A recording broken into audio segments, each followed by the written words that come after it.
मतलब अपन damage control करने में माहिर है, और हम क्या है, हम कवि क्या है, हम सब डैमेज कंट्रोल करने में माहिर है। हकीकत कह रहा हूँ, अभी तो यहाँ कांग्रेस की गवर्नमेंट है, हमारे वहाँ पे भाजपा की गवर्नमेंट है, हमारे यहाँ पे भी कांग्रेस की गवर्नमेंट आ गई थी जब पिछली बार, वह तो भाजपा ने थोड़ी मेहनत कर ली तो वापिस का भाजपा की हो गई, सही कह रहा हूँ, लेकिन हमारे यहाँ भाजपा की है, इधर कांग्रेस की। हम कवियों के टेंशन हो गई जैसे सरकार चेंज हुई, नवरात्रि में 25-25, 30-30 कवि सम्मेलन, और जिस आयोजक को देखो राजस्थान में, वो आके हमको होटल में आके चमका के जाता है राहुल गांधी के खिलाफ।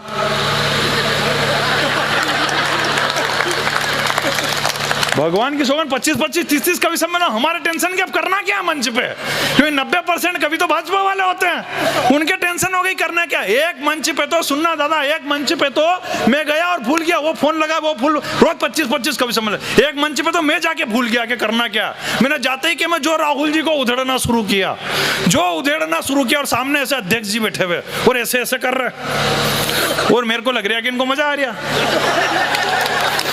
तो मैंने और उधेड़ना शुरू किया। फिर नीचे से एक पर्ची आई, बोले बेटा मंच कांग्रेस का है, आज पेमेंट लेके जाएगा क्या, अटैची भी यहीं छोड़ के जाएगा। तो भगवान की सौगंध, मैंने जो तुरंत डैमेज कंट्रोल किया उसी वक्त, तालियां उस बात पे बजा देना, मैंने तुरंत डैमेज कंट्रोल किया। मैंने कहा राहुल, अगर 97 पे आउट नहीं होता तो भारत आज वर्ल्ड कप जीत जाता। अध्यक्ष जी ने तुरंत ताली बजा दी, बोले हाँ ये ठीक कर दिया आज। मैंने बोला हम तो क्या डैमेज कंट्रोल, हालांकि देखो मेरे को भी उस आदमी के लिए डैमेज कंट्रोल करना पड़ा जिसने आजकल पूरी पार्टी को ही डैमेज करके रख रखा है, सही कह रहा। मतलब एक तो क्या उनको भान नहीं रहती, मेरा तो बहुत प्रिय है वो, ऐसी बात नहीं, हमारा तो काम ही उनसे चल रहा है।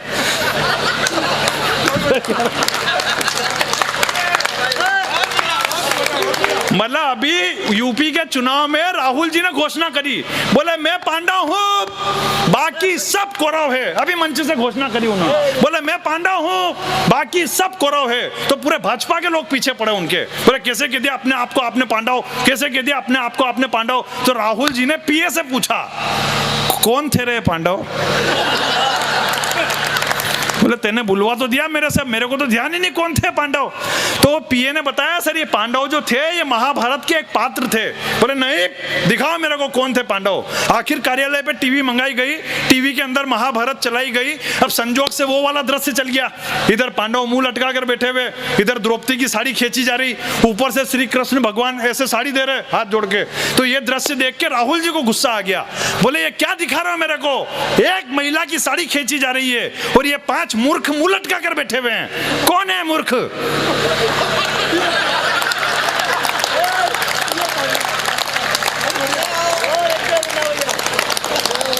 तो पीए ने बताया सर यही पांडव है। तो वो बोले कि वहां तो फिर उधर के आदमी का नाम लेने के लिए बोल देता मेरे को। बोले सर वो कौरव है, उनका आदमी तो खींच रहा है। तो तालियां बड़ी वाली अगली बात पे बजा देना। वो बोले वहां तो फिर वो जो ऊपर से साड़ी दे रहे हैं उनका नाम लेने के लिए बोल देते। बोले सर वो पूरी दुनिया के सम्राट है, आपके एक के फोड़े पड़ रहे हैं, उनके 16,108 है। वाह वाह वाह वाह वाह वाह वाह मुन्ना भाई वाह वाह कमाल। मतलब यार जानकारी होनी चाहिए किसी भी चीज की। होता नहीं कुछ उनसे पर सब कुछ झोंक रहे हैं। ये जो कभी उनकी बहन नर्मदा में डुबकी लगाती है, कभी वो वैष्णो देवी चक्कर काट रहे हैं, ये सब अभी क्यों हो रहा है, पहले क्यों नहीं हुआ। सही कह रहा, होता नहीं कुछ उनसे पर सब कुछ झोंक रहे हैं। लांगी मर्यादा शब्दों की वो इतना भोंक रहे हैं। और मिलती नहीं सत्ता तो पेतरा ही बदल लिया, मिलती नहीं सत्ता तो पेतरा ही बदल लिया। कल मजार धोग रहे थे, आज मंदिर धोग रहे हैं। कल मजार धोग रहे थे, आज मंदिर धोग रहे। लेकिन देखो मैं तो कोई राजनीति पे बोलता भी नहीं हूँ, मेरी आदत भी नहीं है। अपने आनंद लो क्या मतलब आ रहा, और ये बात कह के मैं बोल भी लेता हूँ सही, मतलब अपन आनंद लेना। मैं तो दोनों ही पार्टी को बैलेंस करके चलता हूँ। भाजपा वाले क्या कम है क्या। मेरे शहर में हमारे यहाँ मध्य प्रदेश में भी योजना आई थी काम के बदले अनाज। तो वो मेरे पास पार्टी कार्यालय से फोन आया, बोले भाई साहब वो योजना आई है काम के बदले अनाज, मंत्री जी भोपाल से निकल गए, वो जब तक नहीं आए तो थोड़ी देर पब्लिक को रोकने के लिए आप थोड़ा मनोरंजन कर देना, जो होगा आपका देख लेंगे। तो मैं गया, एक मेरे मित्र को और बुला लिया साथ में, मैंने कहा चलो थोड़ी देर पब्लिक का मनोरंजन कर देते हैं। 1 घंटा मैंने पढ़ा, 1 घंटा मेरे मित्र ने पढ़ा, बाद में मंत्री जी आए, योजना समझाई काम के बदले अनाज, निकल लिए, बाद में पब्लिक भी निकल ली। फिर मैंने पार्टी कार्यालय से कहा, मैंने कहा हमारा भी हिसाब कर दो, तो 1.5 किलो गेहूं मेरे को वो 1.5 किलो चावल साथ वाले को।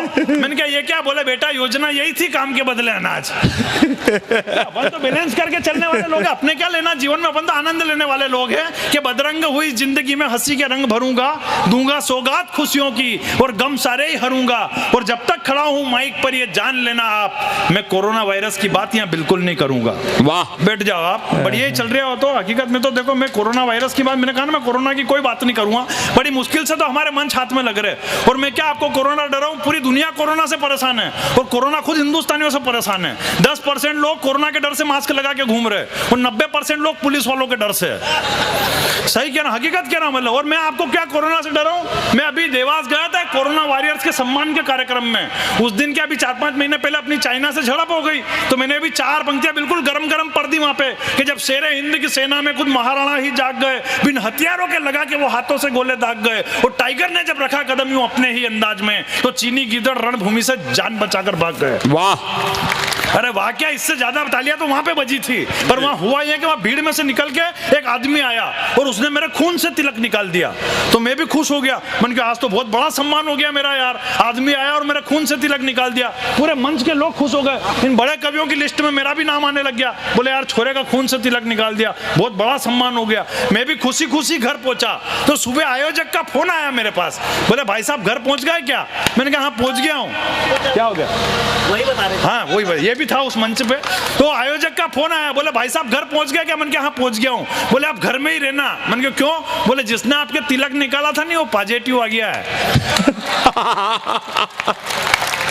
मतलब हम क्या डरा, हम तो खुद डरे हुए, हकीकत कह रहा हूँ। क्या उसने देखा ऐसी नजरों से कि वो दिल में समा गई, उसने देखा ऐसी नजरों से कि वो दिल में समा गई। हर अदा उसकी नायाब थी जो मन में छा गई, और करता इजहार मोहब्बत का मैं उससे पहले ही उस हसीना की रिपोर्ट भी कल पॉजिटिव आ गई। आनंद है। मतलब मेरे शहर में तो एक मार्केट है, वहां पे दुकानदारों ने सब जगह बैनर लगा रखे 2 फीट दूर से, 2 फीट दूर से। एक दुकानदार ने 6.5 फीट का बैनर लगा रखा। मैंने कहा सब जगह 2-2 फीट लिखा हुआ, तेने 6.5 फीट क्यों लिख रखा? बोले मेरे को मलेरिया, चिकनगुनिया और डेंगू भी हो रहा है। तालियां तो अगली बात पे बजाना। मन के ये 2-2 फीट के हिसाब से 6 फीट हो गया, ये आधा फीट और क्यों लिख रखा है इसमें? बोला अभी कोरोना की रिपोर्ट आनी बाकी है। बोला इतना आनंद है यार, हकीकत इतना आनंद। कोरोना में भी लोगों ने, मेरा तो एक मित्र है, कमल सुनना बात को, मेरा तो एक मित्र है, उसने जैसे ही अनलॉक हुआ एक लड़की पटाई, और जैसे ही लड़की पट गई वो लड़की के पिताजी से मनवार करके शादी की तारीख निकाल ली, और शादी भी आ गई। 3 दिन शादी में झमाझम काम किया, और जिस उद्देश्य से शादी करी वो रात भी आ गई। अगले ने घूंघट उठाया, दुल्हन ने मास्क पहन रखा, और उस मास्क के ऊपर लिखा हुआ जब तक दवाई नहीं तब तक ढिलाई नहीं। लेकिन दूल्हा, क्या हंसी आई है आपको, जैसे आपके साथ भी ऐसा ही हुआ।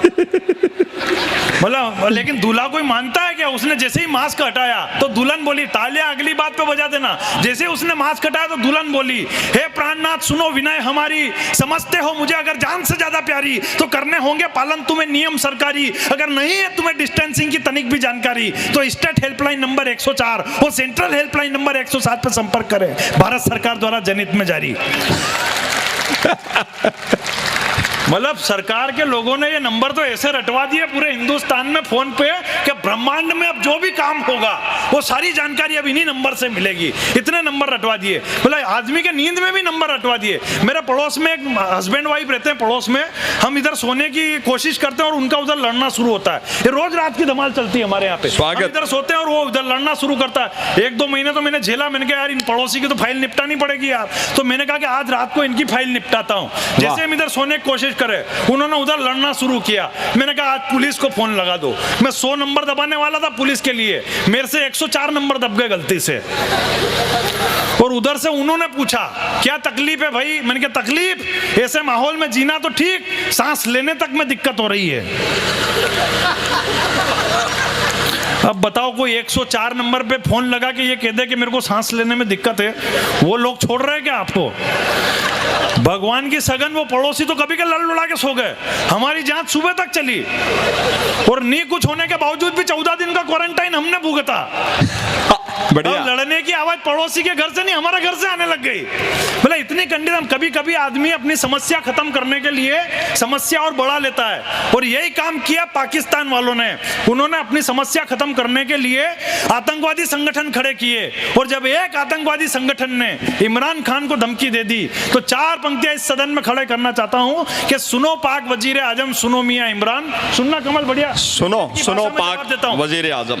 क्रिकेट की भाषा में जवाब देता हूं इमरान खान को कि सुनो पाक वजीर आजम, सुनो मियां इमरान, ये क्रिकेट नहीं है सत्ता है, तू बात हमारी मान, और चाहे तूने करी हो बॉलिंग, अब बैटिंग करना होगी, विकेट बचाकर रन भी लेना, ये सेटिंग करना होगी। वाह, विकेट बचाकर रन भी लेना, ये सेटिंग। हिंदुस्तान में जिस दिन रफेल आया उस दिन पाकिस्तान ने भी जोश जोश में फोन लगा दिया फ्रांस वालों को, बोले कितने का है, और जैसे ही फ्रांस वालों ने कहा 16,000 करोड़ रुपए का, इसने बात पलट दी। और सुनाओ तुम्हारे यहाँ कोरोना के कितने मरीज चल रहे हैं? तो फ्रांस वालों ने फोर्स दे के पूछा, बोले कितने पैक करना है, तो उसने फिर बात पलट दी, बोले यहाँ वैक्सीनेशन चालू हो गया कि अभी तक खाली बूस्टर डोज ही लग रहे हैं। तो फ्रांस वालों ने जो 4 पंक्तियां पाकिस्तान को कही, बस आनंद ले लेना अगली बात के, फ्रांस वालों ने जो 4 पंक्तियां पाकिस्तान को कही कि ये वो फाइटर है बेटा जिससे पूरा जमाना धूसता है, बात मुद्दे की भी करो तो तुझे मजाक ही सूझता है, और भाड़े के आतंकियों को बॉर्डर पर भेजने वाले, भाड़े के आतंकियों को बॉर्डर पर भेजने वाले, औकात तेरी तमंचे की नहीं, और भाव रफेल के पूछता है। आहा, औकात तेरी तमंचे की नहीं, और भाव रफेल के। अच्छा, ये बात तो फ्रांस वालों ने कही, जो बात मुन्ना बेटरी ने पाकिस्तान को कही, तालियां बड़ी उस बात पे बजा देना। बड़े लोग बैठे हुए सदन के, एक एक आदमी की ताली देखना चाहता हूं कि जो बात पाकिस्तान को मुन्ना बेटरी ने कही कि बॉल अगर बल्ले पर आ जाए तो हम 6 जड़ देते हैं, मंच का भी बॉल कि बॉल अगर बल्ले पर आ जाए तो हम 6 जड़ देते हैं, हम अपनी पर अगर आ जाए तो इतिहास गढ़ देते हैं, और जितने का खर्चा तू परमाणु बम पे करता है पाकिस्तान, जितने का खर्चा तू परमाणु बम पे करता है पाकिस्तान, उतने का सैनिटाइजर तो हम हाथों पे ही रगड़ देते हैं। वाह, आनंद है। अपन तो कम में ही खुश होने वाले लोग हैं, अपन हिंदुस्तानी लोग हैं, अपन कम में ही खुश हो जाते हैं। मैं अभी जयपुर आया था कवि सम्मेलन करने के लिए, मेरे को वहां एक अंग्रेज मिल गया। मैंने उस अंग्रेज से पूछा, मैंने कहा तुम अंग्रेज लोग खुश कब होते हो? पूरे हिंदुस्तान में इतना बड़ा मुंह लेके घूमते रहते हो, तुम्हारे चेहरे पे मैंने आज तक कभी खुशी नहीं देखी, तुम लोग खुश कब होते हो? तो वो बोला हमारे यहाँ जब कोई बड़ी मिसाइल बना दी जाती है, किसी दूसरे देश पे अटैक कर दिया जाता है, हमारे यहाँ की GDP ग्रोथ बढ़ जाती है, तब जाके हमारे चेहरे पे बिल्कुल इतनी सी मुस्कुराहट आती है, कितनी बिल्कुल इतनी सी मुस्कुराहट आती। अब उस अंग्रेज ने पकड़ के मुझसे पूछ लिया, बोले तुम हिंदुस्तानी लोग खुश कैसे होते हो? और मैंने जो जवाब दिया, आनंद ले लेना अगली बात पे, उस अंग्रेज ने पकड़ के मुझसे पूछ लिया, बोले तुम हिंदुस्तानी लोग खुश कैसे होते हो? मैंने कहा हमारे यहाँ तो खाली तरबूज मीठा निकल जाए। भगवान की सौगात, उसमें भी आसपास वालों को 4 लोगों को जाके बताते हैं कि आज केवल आधा किलो का लाए थे और पूरा का पूरा लाल निकल गया। वाह, बोले अपन तो कम में खुश होने वाले लोग, हमने को ज्यादा बड़ी खुशी चाहिए ही नहीं। एक और खुशी बताता हूँ, तालियां रोक के बताना अगली बात पे। आप शाम को ठीक 7 बजे जी न्यूज देख रहे हो, अचानक भाभी जी आए और आपके हाथ से रिमोट छीन लिया, और इन्होंने दिया और बाती चला लिया, और 1 मिनट बाद लाइट चली जाए। ऐसी खुशी निकल के आती जैसे पाकिस्तान पे कूटनीतिक जीत हो गई हो अपनी। तो अपन तो कम में ही खुश होने वाले लोग हैं, अपने ज्यादा बड़ी सी खुशी चाहिए। एक और खुशी आपको बताता हूँ, हकीकत कह रहा हूँ, ये खुशी भी आपके जीवन में घटी होगी। आपके घर बिजली का बिल आ जाए 2000 रुपए का, आप पूरे दिन टेंशन में, टीवी फोकट की चल रही है, वॉशिंग मशीन फोकट की चल रही है, बच्चे फोकट की टीवी दौड़ा रहे हैं, लेकिन जैसे ही आपको पता चले कि अपने पड़ोसी के 4000 रुपए का आया है, ऐसी खुशी निकल के आती जैसे आनंद बरस गया हो। मतलब अपन तो क्या है, कम में ही खुश होने वाले लोग हैं, अपने को ज्यादा बड़ी खुशी चाहिए ही नहीं। मेरे पास क्या ऐसी कई तरीके की जानकारी है, हकीकत कर अपने पास कई तरीके की जानी है कि चाहे लाख रख ले तू तीर तेरे कमान में। देखो ये टेक्निक होती है और कुछ भी नहीं होता है, और हम टेक्निक पर ही चलने वाले लोग हैं। हकीकत कह रहा हूँ, हमारे यहाँ तो है अभी चुनाव के टाइम पे एक बुढ़िया मर गई थी, बुढ़िया मर गई, ऐसे लेटा रखा उसको। हकीकत कह रहा, इधर हंडी जल रही और उधर 5 औरतें छाती पीट के रो रही, अम्मा हमें भी साथ में ले जाती, अम्मा हमें भी साथ में ले जा। बिल्कुल माहौल खतरनाक, इधर बुढ़िया को लेटा रखा, उधर हंडी जल रही, उधर 5 औरतें छाती पीट के रो रही, अम्मा हमें भी साथ में ले जाती, अम्मा हमें भी साथ में। अचानक 2 मिनट बाद वो बुढ़िया के हाथ हिलने लग गए, वो पांव के पंजे भी हिलने लग गए। तो तो सबसे पहले तो वो औरतें चुप हुई जो कह रही थी कि अम्मा हमें भी साथ में ले चलो। बिल्कुल आंसू चुप हो गए, बिल्कुल चुप होना, तो कोई पास में जाने को तैयार नहीं। बुढ़िया जैसे ही बैठी हुई, 2-4 रिश्तेदार पीछे के पीछे ही निकल लिए, बोले निकल लो यहाँ से, अब कुछ भी हो सकता है। बड़े वाले बेटे ने हिम्मत करी पास में जाने की, और पास में गया बुढ़िया के, बोले माता जी आप वापस प्रकट हो गई हो, ये पूरे परिवार के लिए खुशी की बात है। तो अम्मा ने बोला बेटा मैं वापस नहीं आई हूँ, मैं तो स्वर्ग के दरवाजे पर चली गई थी, लेकिन एक बात तुझसे कहना रह गई थी, इसलिए मैं वापस पलट के आई हूँ। तो बेटे ने पूछा, बोले ऐसी कौन सी बात थी अम्मा? तो अम्मा ने पलट के वापस उन 5 औरतों की तरफ देखा, 3 तो उठ के ही निकल ली उसमें से, बोले आज ये बुढ़िया हमको ही लेने के लिए आई है यहाँ पे। तो बड़े वाले बेटे ने जोर देके पूछा, और जो बुढ़िया ने जवाब दिया, तालियां उस बात पे बजा देना। वो बुढ़िया ने जोर देके, बेटे ने जोर देके पूछा, बोले ऐसी कौन सी बात थी अम्मा जिसको कहने के लिए आप स्वर्ग के दरवाजे से वापस आ गए? बोले केवल एक बात तुझसे कहना रह गई थी। बोले क्या? बोले आएगा तो मोदी। मतलब ये लहर कि लोग ऊपर से कहने के लिए आ गए। सही कह रहे हो, लोग ऊपर से अच्छा मेरी बात अभी खत्म नहीं हुई है, अगली बात पे और बढ़िया ताली बजा देना। जैसे ही बुढ़िया ने कहा पूरा घर का माहौल बदल गया। अच्छा अपने क्या 2-2 रिश्तेदार सबके ऐसे होते हैं जो बहुत वीआईपी किस्म के होते हैं, वो सबसे कार्यक्रम में आखिरी में आते हैं और बहुत पहले ही निकल जाते हैं, सबके रिश्तेदार ऐसे हो। उस कार्यक्रम में भी 2 रिश्तेदार सबसे आखिरी में आए, और उन्होंने देखा बुढ़िया तो बैठी हुई है, घर का माहौल पूरा बदल गया है, सब हंस रहे कर रहे। तो उन्होंने बेटे से पूछा, बोले कैसे क्या हो गया? तो बेटे ने जो जवाब दिया उस पर फिर आनंद ले लेना। जैसे रिश्तेदार ने पूछा, बोले कैसे क्या हो गया? तो बेटे ने पलट के जवाब दिया, मोदी है तो मुमकिन है। मतलब लहर इतनी खतरनाक थी। मतलब ऐसी जानकारियां क्या मेरे पास कई तरीके की जानकारी, मैं तो देता रहता हूं जानकारी। सही कह रहा हूं। अभी भी टीवी पे डिबेट चल रही, बोले पाकिस्तान ने अभिनंदन को क्यों छोड़ा, पाकिस्तान ने अभिनंदन को क्यों छोड़ा। कांग्रेस वाले बोल रहे, बोले हमने जिनेवा संधि कर रखी थी इसलिए छोड़ा। भाजपा वाले बोल रहे, बोले हमारे पास मजबूत प्रधानमंत्री था इसलिए छोड़ा। जानकारी दो ही के पास नहीं, जानकारी मेरे पास है, और जानकारी ढंग की लगे तो आनंद ले लेना। वो बोले इसलिए छोड़ा, वो बोले इसलिए छोड़ा, और मैं कह रहा हूं पाकिस्तान ने अभिनंदन को इसलिए छोड़ा क्योंकि बड़ी बड़ी मूंछों के मेंटेनेंस पे भी 125 रुपए रोज के लगते हैं। वाह। और उस भिखारी के पास इतने पैसे नहीं कि अभिनंदन की मूंछें सेट करवा दे। बोला लोगों के पास जानकारी, मैं जानकारियां देता फिर रहा हूं हिंदुस्तान में। अभी भी टीवी पे डिबेट चल रही, बोला काला धन क्यों नहीं आया, काला धन क्यों नहीं आया, काला धन क्यों नहीं आया आज तक इस देश में? क्योंकि अभी तक कोई गया ही नहीं लेने के लिए।